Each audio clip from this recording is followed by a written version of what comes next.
Жедел профилактикалық іс-шарасы қалай өтті? Қоғамдық орында құқық бұзғандардың саны қанша?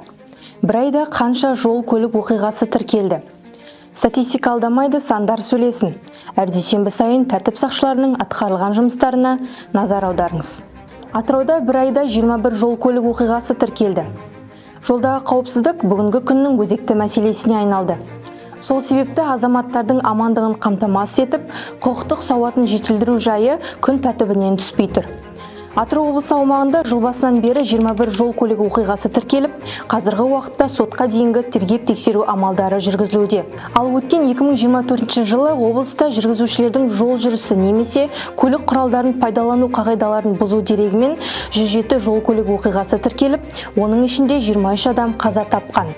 Жол көлік оқиғаларының басты себептері жүргізушілердің жылдамдықты шамадан тыс асыруы, қарсы жолаққа шығып кетуі, жаяу жүргіншілерді жолдан өткізбей қағып кетуі және маневр жасау ережелерін бұзуы. Осыған орай Қазақстан Республикасының қылмыстық кодексінің 345 бабында, яғни көлік құралдарын басқаратын адамдардың жол жүрісі немесе көлік құралдарын пайдалану қағидаларын бұзу бойынша ең ауыр жаза ретінде 5 жылдан 10 жылға дейінгі мерзімге бас бостандығынан айыру жазасы көзделгендігін қаперіңізге береміз. Атырау облысында интернет алаяқтықтың 90-ға жуық дерегі тіркелді. Қазіргі таңда интернет біздің өмірімізді айтарлықтай жеңілдетіп, көптеген мүмкіндіктерді ұсынады. Алайда оның дамуы кейбір қылмыстың да өршуіне себеп болуда.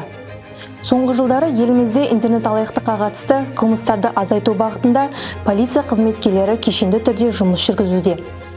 Интернет алаяқтық көбінесе пошта қызметкерлерінің атын жамылу арқылы жасалады. Осыған байланысты пошта бөлімшелеріне келіп түскен шағымдар санында артып отыр. Атырау облысында жыл басынан бері 90-ға жуық интернет алаяқтық қылмысы тіркелген.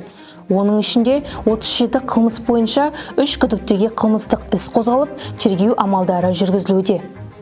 Бүгінде интернет алаяқтардың армауына түскендердің қатарында 10-ға жуық зейнеткерде бар. Ал 2024 жылдың 12 айында бұндай алаяқтықтың 1001 дерегі тіркелген.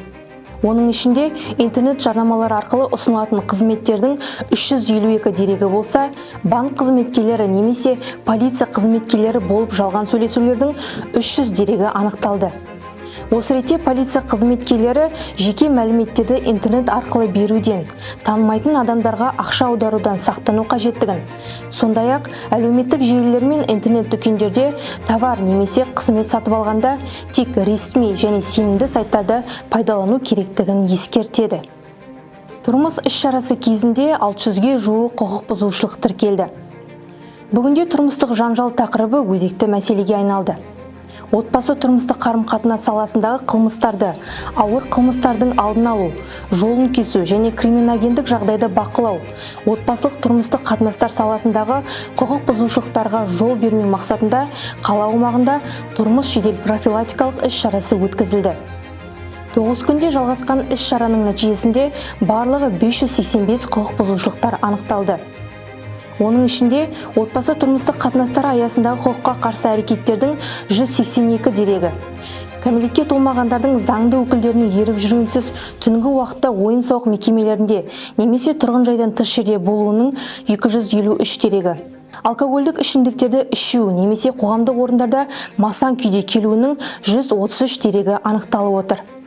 Қазіргі уақытта қоғамда өзекті мәселенің біріне айналған әйелдер мен балалардың құқықтары мен қауіпсіздігі басты назарда. Құрметті қала тұрғындары, заңдағы өзгертулерге сәйкес жәбірленушілердің шағымынсыз тұрмыстық зорлық-зомбылық дерегі бойынша әкімшілік іс қозғалатынын және денсаулыққа қасақана жеңіл зиян келтіру, ұрып-соғу сияқты құқық бұзушылықтар үшін қылмыстық жауапкершілік көзделетіндігін ескертеміз. Тұрғындардың қауіпсіздігі қашанда құзырлы орган қызметкерлерінің назарында.